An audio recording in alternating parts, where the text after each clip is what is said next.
transmissão ao vivo à tarde, né? Às 2h30 da tarde. Meu computador, gente, parou para fazer uma atualização aí. E aí estou eu aqui esperando, né? Para ver se o computador volta. Mas eu tenho a pauta aqui na cabeça porque eu já dei uma estudadinha. Para quem não me conhece, eu sou a Cláudia Migliaccio, do Acabei de Descobrir, que é um projeto que tem como objetivo baratear os procedimentos relacionados à reprodução humana. E nós estamos no mês da infertilidade. E hoje a gente vai continuar o nosso programa, né, a nossa programação de palestras, né, ou de transmissões ao vivo, como vocês quiserem chamar, que a gente está tendo com os especialistas, né, em reprodução humana. A gente vai ter hoje com o Dr. Luba à noite.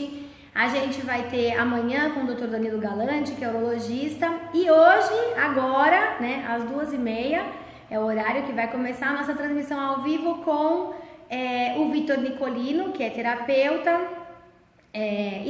especializado, que eu digo porque ele tem muitas pacientes, né, já com a questão da infertilidade, pacientes do Acabei de Descobrir, e outras dele mesmo, que são particulares dele, né? E então tem uma baita experiência e conhece muito a nossa realidade, e por isso ele está aqui hoje para conversar. Hoje a gente vai falar sobre como lidar com a infertilidade no dia a dia, né? As perguntas das pessoas, como a gente faz para a gente se sentir bem, né? Mesmo sabendo que a gente tem uma questão importante aí feminina, né? Como é que a gente lida com isso? É o objetivo da transmissão ao vivo de hoje. Na semana que vem o Vitor volta e ele vai falar sobre uma coisa que foi me solicitado na primeira vez que ele participou da transmissão ao vivo, que é como lidar com o negativo, que é muito difícil, né, gente? Vamos combinar, o negócio é feio e a gente tem que realmente, enfim, se organizar internamente para poder partir para um próximo tratamento, para partir para uma adoção, ou até mesmo para simplesmente viver a vida e ser feliz da mesma maneira com filhos ou sem filhos. Então hoje o assunto vai ser especificamente para nós mulheres, né, de como lidar com a infertilidade, como a gente faz para a gente se aceitar.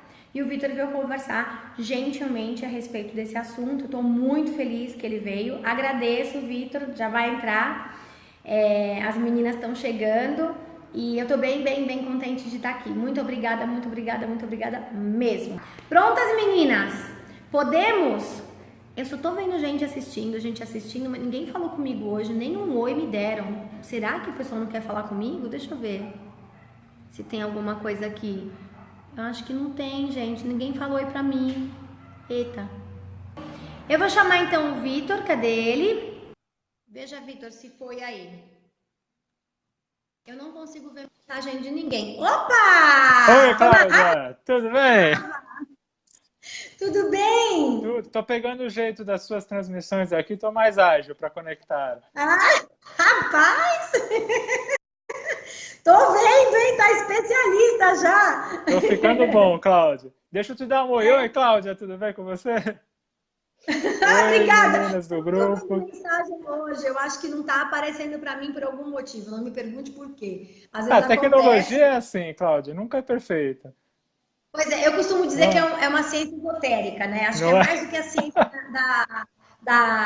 como é que é a ciência da É, computação? Eu acho que é uma não é? ciência esotérica. Se você precisa, ele para, né? Teve outro dia que foi o computador, foi o celular ao mesmo tempo. Eu tinha que responder uma moça, não consegui responder, fiquei Sim. chateada. Mas enfim, né? Tá funcionando, né? Que Tá bom. funcionando. É isso que importa, Cláudia. A gente tão longe, tão perto, né, Vitor? Exatamente. Léguas de distância, não, Cláudia? Exatamente, mas estamos aqui. Sim. Vitor, é um E, prazer e- receber você, de ah, verdade. Muito obrigada. Obrigada não, pelo eu apoio ao que tenho que projeto. agradecer. Você Imagina, é um Cláudia, é um profissional, gente, prazer. assim, não tem o Não, que dizer, imagina, cara. né? Não, Sensacional imagine, mesmo. por favor.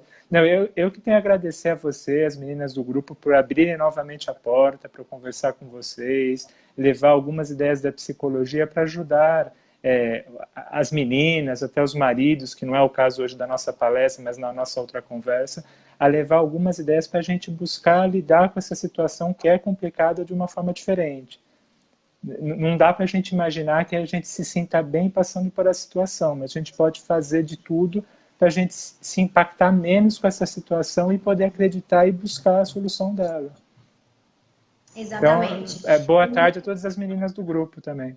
Victor, deixa eu perguntar uma coisa para você, começando a nossa transmissão, porque eu sei que você tem tempo assim super certinho.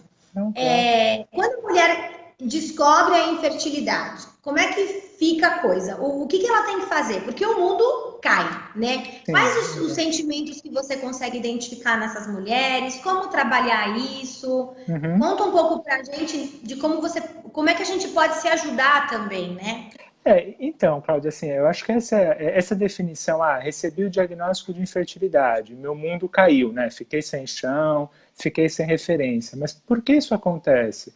É que desde pequeno, tanto para o homem como para a mulher, mas principalmente para a mulher, a possibilidade de ter um filho é tida como vinculado à nossa existência. Então a menina, desde pequena, ela tem aí os questionamentos. Você quer ser mãe? Você quer ter menino ou menina? Aí na escola ou em casa, brincar de boneca. É o seu filhinho. Então, pouco a pouco, já vai sendo introduzida na vida da criança, da menina, a questão, ser mulher é ser mãe. Então, é super natural. Então, tem essa expectativa, mesmo não tendo a consciência.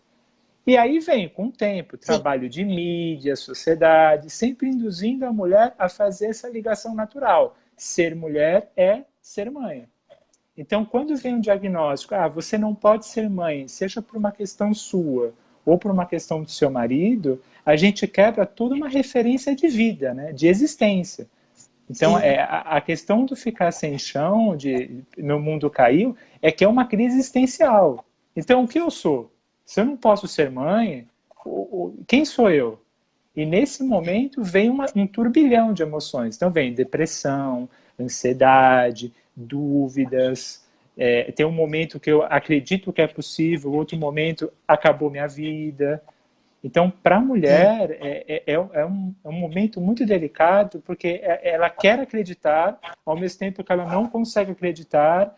O marido pode vir e falar alguma coisa que num momento ajuda, que no outro momento atrapalha.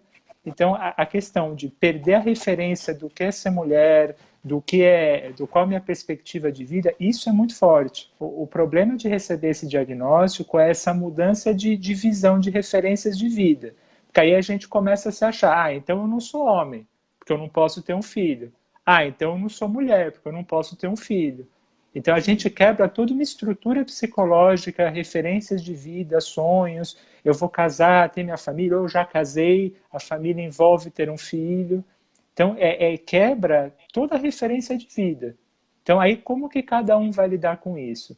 A mulher ela vai viver um looping emocional. Então ela olha para a sociedade vira e fala, ser mulher é ter filhos. Então vamos supor, vamos numa reunião na casa dos nossos amigos. Então, os homens têm o assunto deles, as mulheres têm os seus assuntos. E os assuntos em comum, obviamente. Mas aí eu vou vendo as minhas colegas tendo filhos, ou comentando que vão ter filhos, ou que fizeram uma viagem e voltaram grávidas. Eita, então, Oi? Voltou? Pode continuar. Então, eu fui viajar com meu marido, aí engravidei na viagem. Nossa, que maravilha! Então a mulher começa a ser metralhada com essas informações de que todo mundo consegue, menos ela. Então como que ela lida? Ela se sente extremamente inferiorizada. Como que o homem lida com essa situação? Ele se fecha. Porque socialmente o homem aprende que não é legal lidar com sentimentos. Então, não que o homem não sofra, o homem sofre. Mas como ele vai lidar com isso? Ele vai buscar uma forma pragmática. Então, qual é o problema? Qual é a solução? Homem não chora. A gente, infelizmente, ainda tem essa referência. Então, eu vou buscar resolver isso. Então, é o tratamento X, é o tratamento Y, eu vou fazer. Só que, ao mesmo tempo que o homem pensa isso, ele se fecha. A mulher também tem que tomar essa decisão. Tratamento X, tratamento Y, ela também se fecha por um lado. Porque como que ela vai chegar para uma colega de trabalho, para uma amiga e falar, olha, sou infértil ou meu marido tem problemas de fertilidade? Ela se sente excluída. Ela está totalmente fora do grupo. Então, a mulher também se fecha. Só que são duas pessoas fechadas que talvez nem consigam falar entre elas sobre o assunto, mas as duas sofrendo horrores. Então, aí a gente tem um problema sério. Não que o diagnóstico faça um casamento terminar. A gente tem vários estudos, várias conversas entre psicólogos mostrando, olha, infertilidade não gera término de relacionamento. Então, Não mesmo. se um relacionamento termina após o diagnóstico, aí desculpa a sinceridade, ele já ia terminar. O diagnóstico só foi um empurrão, porque o que normalmente acontece? Diante do problema, o casal se une, mesmo com essa É, limitação, às vezes, de diálogo.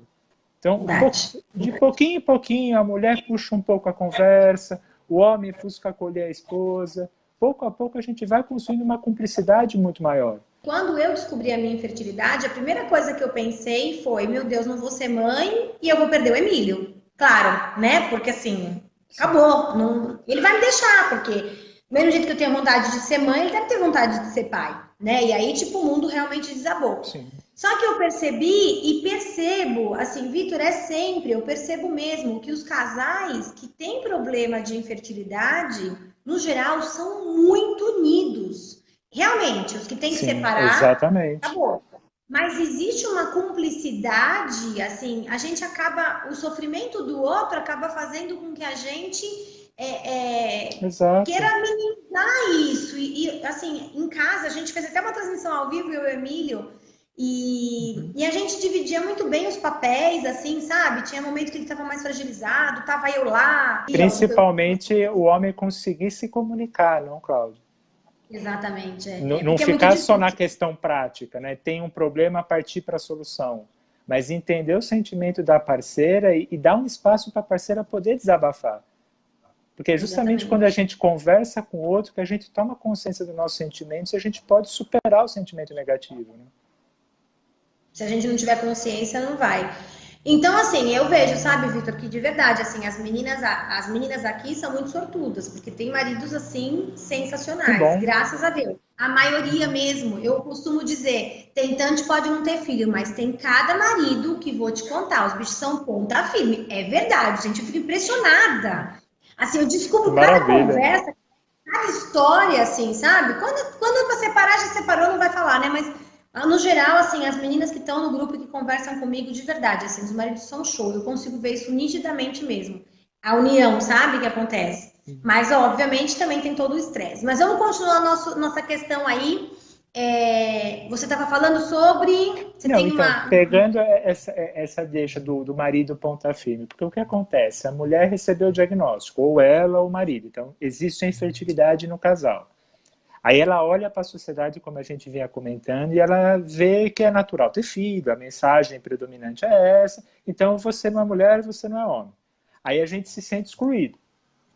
Nessa exclusão, aí é o que você colocou, a gente pode olhar para o nosso parceiro, para a nossa parceira e criar mais intimidade. Por quê? Porque quando a gente vai para o trabalho, para uma roda de amigos, é comum aquilo. Ah, olha, você não está conseguindo engravidar, mas não se preocupa, relaxa, vai acontecer naturalmente. Ficam minimizando o problema. Ah, não, faça uma viagem que lá você vai relaxar, vai dar certo com o teu marido. Ah, não, faça isso, faça aquilo outro, porque para mim, para minha irmã, foi super simples. Então, é um massacre. A gente está buscando Sim. ajuda para conversar com a pessoa, não estou dizendo que a pessoa seja mal intencionada. A pessoa Não, quer ajudar, ela não sabe como. sim. Ela não tem Exatamente. essa E na verdade, formação assim, técnica para ajudar.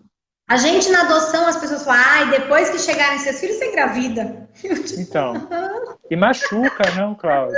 não sei. Você está muito amadurecida nesse teu processo de lidar com a infertilidade, então você consegue dar risada hoje. Mas para quem acabou de receber o diagnóstico, isso Muito é uma difícil. faca no coração. Você Eu deve ter sei, essa referência, não, Cláudio? com certeza. Eu vivi isso tudo, Vitor. Tudo isso, toda essa Então, dor foi igual. Falava-se de filho, o negócio subia aqui em cima e é. pensava, eu não. Ou É até muito andando no difícil. shopping, não, Cláudio? A gente olha para a vitrine e lojinha de bebê. Putz, eu não posso ter isso. Será que eu vou ter um dia? Quando eu vou ter? É E muito não só complicado. isso, é claro, porque a gente pode pensar também, vamos programar uma mudança de casa. Mas será que eu vou estar grávida? Será que eu não vou estar grávida? Vou programar um curso para o meu trabalho, para um crescimento profissional. Mas e se eu estiver grávida lá? Então, a É. infertilidade, ela dá uma pausa muito grande nos projetos de vida do casal. Porque fica nessa questão, queremos, não sabemos, se vai dar certo, mas queremos muito e não sabemos quando. Então fica uma situação bem delicada para o casal. Aí só voltando naquela linha, aí o casal vai conversar com as pessoas para procurar um acolhimento. Aí não recebe esse acolhimento, não por má intenção da pessoa, mas incapacidade. Então aí a gente tem esse problema. Então aí o casal é importante essa comunicação, justamente para um entender o outro, compartilhar experiências, para a gente poder ter a resolução desse problema. Sim.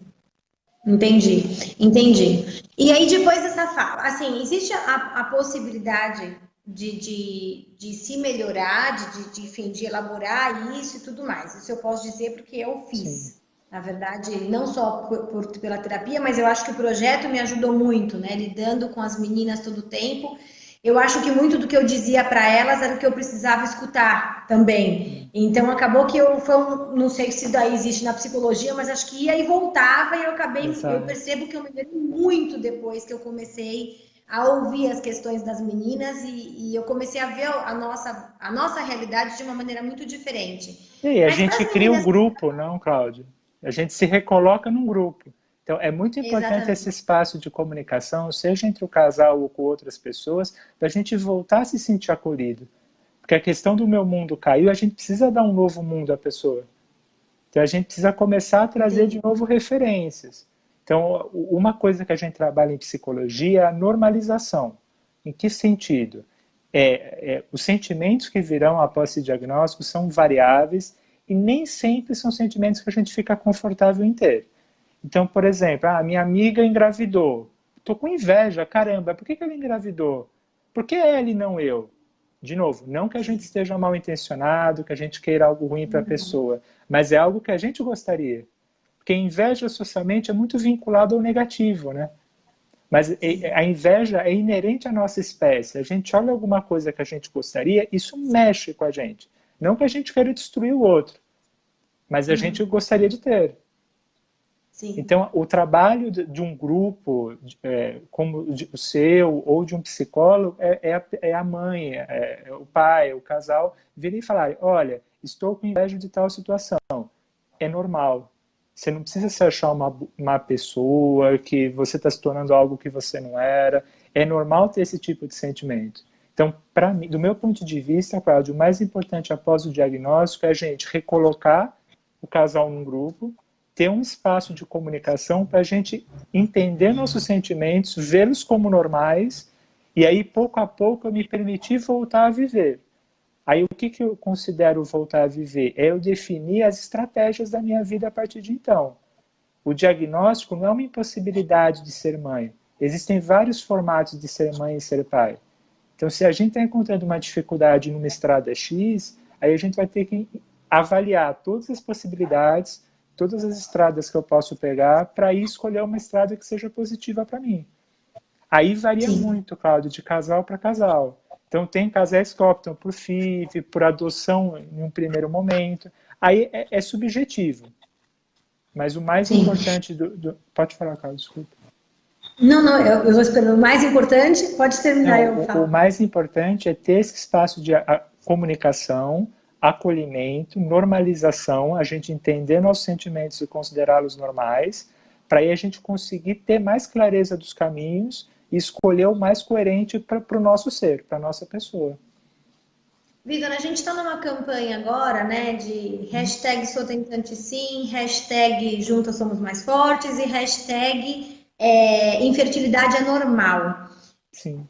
É mais aconselhável falar abertamente sobre a infertilidade ou é melhor a mulher realmente se fechar? Ou isso é de cada uma? Porque o que eu percebo que, por exemplo, no meu caso, a partir do momento que eu comecei a falar sobre isso abertamente com familiares, amigos, etc., a gente continua escutando coisas que, na verdade, as pessoas não têm Sim. obrigação de saber. Ah, Uhum. mas trompa obstruída? Não sei quem engravidou com a trompa obstruída. Puxa, milagre, né? Quer dizer, pode acontecer, já aconteceram Não, alguns casos, exato, mas exato. não é uma coisa que, tipo, né, 100% das mulheres, ou que seja 5%, não tem esses 5% de mulheres que engravidaram com trompa obstruída. As pessoas falam porque não conhecem, porque não têm conhecimento técnico da coisa, e enfim. E provavelmente a pessoa que engravidou não tinha as trompas obstruídas, pode ter sido um Exato. laudo equivocado. Uhum. Mas enfim, o que eu quero dizer é que assim, quando eu fiz isso, o que aconteceu comigo é que as pessoas começaram a falar comigo abertamente, escutei algumas coisas que não tinham nada a ver, mas escutei também, mas recebi também muito acolhimento, muito amor. Isso pode ser um Uhum. caminho ou a mulher tem que estar preparada para fazer isso? Porque eu acredito que eu me preparei para fazer isso. Não foi um negócio assim, ah, hoje eu decidi que vou sair do Não armário. é Não. instantâneo. Foi... Isso. Não, não, eu me É, preparei. Tem um processo para isso? se eu pegar, Cláudia, essa ideia do grupo, do acolhimento, da normalização, isso vai fortalecendo a mulher pouco a pouco até ela não se sentir inferior. Então, no momento que ela se sente de igual para igual com outras mulheres, com casais, aí é interessante essa questão. Eu posso ir ao mundo, eu posso falar que eu sou sem vergonha alguma, porque faz parte do ser humano. O problema é que a gente não recebe essa mensagem, então a gente recebe a mensagem oposta. Todo ser humano pode ter filhos, independente se é homem ou mulher, você terá filhos. Então, quando vem a notícia, a gente sai da espécie. A gente fica inferiorizado. Agora, Sim. quando a gente começa a perceber, é natural, agora buscando informações na internet, nossa, quantos casais passam por isso? A minha vizinha passou por isso, eu nem sabia, ela nunca contou para mim. Então, eu vou vendo o que é natural, normal, e aí eu posso assumir. Agora, também, Sim, Claudio, assim, tem pessoas que gostam de mais privacidade. Então, talvez elas não sim, queiram falar a respeito. Aí, a tua pergunta, será que é de cada um? Eu acho que tem esse fator, a personalidade, a individualidade de cada um. Mas, assim, o mais importante para mim é a pessoa não se sentir inferiorizada. Porque não se sentindo, ela vai poder falar para qualquer pessoa sem nenhum problema. Agora, também, né, Cláudio, tem pessoas que eu vou falar para o meu colega de trabalho, para o meu amigo, para minha amiga, só que aí a mensagem que eu recebo é essa que você falou, é sempre uma pedrada. Eu estou bem, mas a fala da pessoa me machuca. Aí eu vou optar por uma autopreservação. Ah, então com sim. essa pessoa eu não vou falar tanto a respeito, mas eu vou falar com outra que eu me sinto acolhido. Sim, sim. Na verdade, eu tenho a sensação, pelo menos comigo aconteceu isso, ficou bem claro para mim mesmo o mecanismo, né? Chegou Uhum. um momento que, tipo assim, é que normalmente quando a gente não tá bem, a gente conta alguma coisa pro outro, a gente fica esperando cada expressão, né? Cada Exato, microexpressão. Mas assim a gente acha, meu exato. Deus, ela tá me achando a pior pessoa do mundo, né? Porque a Sim. gente busca a aprovação do outro o tempo inteiro. É da E eu nossa percebi que espécie, chegou um Cláudia. momento. Oi? É da nossa espécie. O ser humano é Pois um animal coletivo, né? Então a reação do outro é. é muito importante para nós. Exatamente, a pessoa tosse, se acha que ela engasgou porque você falou que Exa- você tem problema para engravidar, né? Tipo, ela não estava Exatamente. tossindo. Mas a gente tende a fazer isso. E eu percebi que, tipo assim, chegou um momento que eu simplesmente falava, tá, assim, sabe? Quando eu cheguei aqui na Costa Rica, muito isso. As pessoas sempre perguntam, vê um casal, casado há tantos anos. A gente não tem cara de casalzinho de 20 e poucos anos, a gente já Não, tem mas é mais um idade. casal jovem, Mas feliz. perguntam, vocês têm filhos? É. E Sempre o vem, filho? É. sempre. Sempre vem. Você tem filhos? Não. Quando vem? Aí eu já mando, Vitor. Pá! Falei, então, a gente vai adotar. Ah, vocês vão adotar? Que legal e tal. Mas vocês não vão ter o de vocês? Exato. Normal, é pergunta assim, recorrente, sempre É. nessa ordem. Dá para fazer E script. para mim, Cláudia, o que você falou do script é uma construção social. A pessoa nem parou Sim, para refletir, ela está no piloto automático. exatamente, exatamente. E a gente tem que entender isso, né? Até eu fiz um post lá no grupo, no meu Face particular falando sobre isso, né? Que a gente Uhum. entende o lado dos familiares que querem que a gente engravide, mas a gente também quer que eles entendam que quando Claro. existe uma pessoa que não está engravidando, talvez tudo que essa pessoa não precise seja de pressão e perguntas. Deixa ela, a hora que ela Exato. engravidar, e a hora que ela, se ela não engravidar também, você vai continuar vendo que ela não pode. E se ela não está falando, é porque ela não se sente confortável. Mas é muito difícil. Exato. E uma última pergunta, porque eu sei que você tem que ir, né? Já daqui a Não, pouco mas você eu tem que ir. consigo mais uns 5, 10 minutos, Cláudio. Eu posso Opa, só opa. pegar essa sua ideia, essa linha de raciocínio? O que eu acho, que a gente estava comentando, é a estrada, né? Que cada casal precisa encontrar a melhor estrada para buscar esse seu objetivo de vida. Quando a gente fala para a pessoa, resolvi adotar, aí socialmente vai perguntar, mas e o filho de vocês? Mas o mais importante é o casal se questionar de qual é o melhor caminho para ele, porque as opções existem. O ser mãe é um sonho que a mulher não precisa abrir mão com diagnósticos de infertilidade. A mulher, infelizmente, mas felizmente por um outro lado, eu tenho que largar essa estrada que eu aprendi que era ideal e agora eu vou buscar outra que também vai me permitir chegar lá, eu vou ter uma experiência incrível, eu vou poder abraçar meu filho, amar meu filho, independente do formato da construção desse filho. Sim. Exatamente. Eu acho que é mais ou menos isso mesmo. Eu percebo que quando você faz a sua escolha e você se posiciona, fica mais fácil. Né? Tipo, que nem a gente vai adotar. Eu escuto, como eu falei, né? Sim. Ah, você. Mas aí vai vir naturalmente. Ou então, mas vocês não querem filho de barriga? E aí eu tenho que falar. E eu já falo assim, não, porque eu sou infértil. Aí eu falo com tanta tranquilidade que a pessoa fica sem graça. Sabe, assim, de tipo, ai, acho que eu toquei no assunto errado. Aí tem gente que pede desculpas. Eu falo, imagina, já tá tudo bem, fica tranquilo. Na verdade, a gente fez a escolha de adotar agora, a gente tá muito feliz com isso. E aí as coisas estão, assim, para nós tá super tranquilo. Mas a gente sabe que para você realmente redirecionar é muito difícil. E aí a minha pergunta, né? Além dos grupos que ajudam, além da terapia, que eu acho que é, meninas, fundamental. Eu fiz na época, a Emília fez com o próprio Vitor. E assim, para nós foi tudo de bom. Além dessas duas coisas, se você tivesse que falar pra gente assim, olha, tenta olhar por esse lado, tenta olhar por aquele lado, tem alguma coisa que possa ajudar a gente, assim, sabe? Falar, olha, Cláudia, eu acho que tem que, sei lá, fazer tal coisa, ser mais otimista, ser mais grato às coisas que se tem. O que dá para fazer para que a mulher comece a olhar numa direção um pouco mais próxima da autoaceitação? Se é que isso existe. Eu posso pensar... Né? Essa é complexa, Cláudia. Nós ensaiamos, gente, nós ensaiamos aqui, colocando o Vitor na saia justa. Cláudia, é muito comum para a mulher e para o homem, com as diferenças, né, de mentalidade de cada um, a gente passar a só pensar no assunto. Então, a nossa vida passa a ser só isso. Então, a expectativa de um resultado de um exame, a expectativa de um positivo ou de um negativo. Então, infelizmente, a gente vai se desconectando de outros aspectos da nossa vida e focando só nesse. É muito difícil, eu não estou dizendo que seja fácil, mas é importante, interessante a gente buscar se reconectar pouco a pouco às outras áreas da nossa vida que a gente foi deixando de lado. Não só as áreas já conhecidas, mas também a busca de informações para essas novas áreas. Então, de repente, eu sou um casal que eu nunca pensei em adoção. O que é adoção? Quais crianças estão lá? Que tipo de experiência eu posso ter? Então, é interessante eu buscar ao máximo conhecer o mundo ao meu redor, para ver todos os caminhos, tudo que existe, para ampliar minha visão de mundo, minha compreensão do que eu sou, do que é importante para mim, e dessa compreensão eu encontrar essa serenidade. O mais importante, Claudia, é a gente ter serenidade, porque é um processo doloroso, é invasivo para o corpo da mulher, é invasivo socialmente, porque aí a pessoa tende a se esconder, porque não se sente acolhida. Então a gente tem que buscar encontrar um lugar onde a gente se sinta bem. Seja um grupo físico de pessoas, seja numa casa que eu me sinta confortável, buscar ambientes, pessoas, informações que façam eu me sentir bem.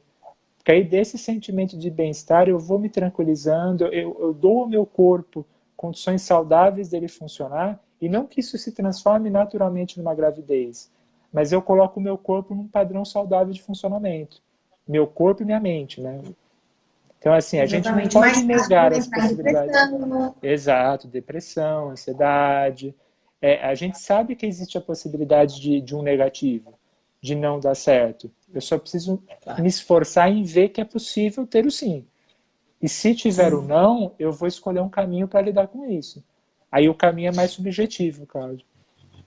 E aí eu tenho a sensação também que assim, a gente acaba, nisso que você está falando, né? A gente acaba ficando pensando muito sobre o que a gente não tem, Sim, né? Tipo exato. assim, eu não tenho a possibilidade de ser mãe, eu não vou ser mãe, ou eu tenho que fazer um tratamento. Mas eu sempre falo para as meninas, a gente tem que fazer um tratamento, mas tem gente que não consegue nem dizer que tem um problema. problema, eu passo uma vida inteira tentando. Então a gente já tem já que parar para pensar sobre as coisas que a gente tem, que a gente no geral tem maridos excelentes, que a gente tem uma família que pode apoiar e que é uma escolha nossa às vezes não contar, né? É uma escolha nossa não contar. E a gente, eu não sei, acho que uma das coisas que eu falo para as meninas sempre é para elas tentarem viver a vida delas normal, porque a gente consegue ser feliz também sem filho, né? Assim, eu sou prova disso. Existe uma vida, tem que ser além feliz. de ter filhos. Exatamente. Ai, Vitor, olha, eu tô assim encantada, como sempre. Amo quando você aparece aqui. Você sabe é um prazer, disso. É um prazer, Cláudia. Eu não tenho nem palavras mesmo, de verdade. Enfim, teremos mais uma transmissão ao vivo com o Vitor na semana que vem. E nós vamos falar sobre como lidar com o negativo. Exato. Aí o negócio é isso mesmo, né? Se já é ruim descobrir a infertilidade 2 vezes é a pior coisa que existe no mundo. Sim. E a gente vai conversar sobre isso na próxima semana. Vitor, eu vou te deixar, porque eu sei que você está cheio de compromisso. Muito obrigado. Não, muito obrigado a você pelo convite, ao grupo, pelo acolhimento, pelas palavras bonitas que vocês sempre me dão, o retorno. Agradeço muito e quando precisarem, contem comigo. Obrigada, Vitor. Muito obrigada mesmo. Um beijo, viu, Vitor? Bom trabalho para você. Uma boa tarde. Cláudia. Muito obrigado. Para vocês também. Forte abraço. Tchau, tchau. Obrigada. Tchau, para você também. Tchau. Será que vocês estão mudas? Eu vou entrar no computador aqui, porque ele acabou de ligar agora. E eu vou ver se vocês estão falando alguma coisa, porque eu não tô vendo nada. Deixa eu ver aqui. Ai, gente, tem o povo falando aqui, eu não consegui. Vou tentar ver se para a transmissão do YouTube do Dr. Luba eu consigo enxergar, porque não é justo isso aí, eu fiquei no escuro. Aqui, a Carolina falou, muito bom. A Silvia disse, a infertilidade mexe muito com a nossa cabeça, às vezes me pego triste, chorando, e ao mesmo tempo me apego em Deus. Obrigada, a Renata disse. E a Elaine falou, mudas, e deu risada. As meninas estão mudas, deem um like, ela tá falando. Eu acho que é isso, tudo tá tagarelando aqui e ela não tá vendo nada. Pois é, gente, vocês tagarelam e eu não vejo. Isso não é justo e eu vou acabar com isso esta noite. Nesta noite, se eu não enxergar, já vou deixar o computador ligado aqui, porque eu quero ouvir o que vocês estão falando. Não dá, não. Meninas, é isso, viu? Um beijo pra vocês, fiquem bem. Espero que vocês tenham gostado da transmissão. Às 20 horas, eu e o Dr. Luba. Tá super sem graça, gente, porque eu não consigo. 20 horas, Sil. Às 20 horas, sem o Dr. Luba. Oi, Lília, tudo bem? Eu tô aqui, ó, com o olho no peixe e tudo no gato. Agora eu consigo falar com as pessoas. Mas eu vou, meninas. Vocês também têm que ir, né? Tem gente que tá trabalhando, enfim. Vão lá. Depois compartilhem lá no YouTube o vídeo. Eu vou postar daqui a pouquinho lá. E a gente vai conversando, viu? Um beijo pra vocês. Fiquem com Deus, meninas. 20 horas hoje, Dr. Luba falando sobre uma investigação supimpa pra gente descobrir realmente o que está acontecendo, né? E fazer um tratamento com mais eficácia e com mais chance de sucesso. Beijo, mulherada. Obrigada, viu? O mês da infertilidade continua e vamos tranquilizar esse coraçãozinho aí, porque a gente não tem nada de fraca, a gente não tem nada de inferior, a gente é muito forte. E juntas a gente é mais forte ainda. Um beijo. Fui, gente. Tchau.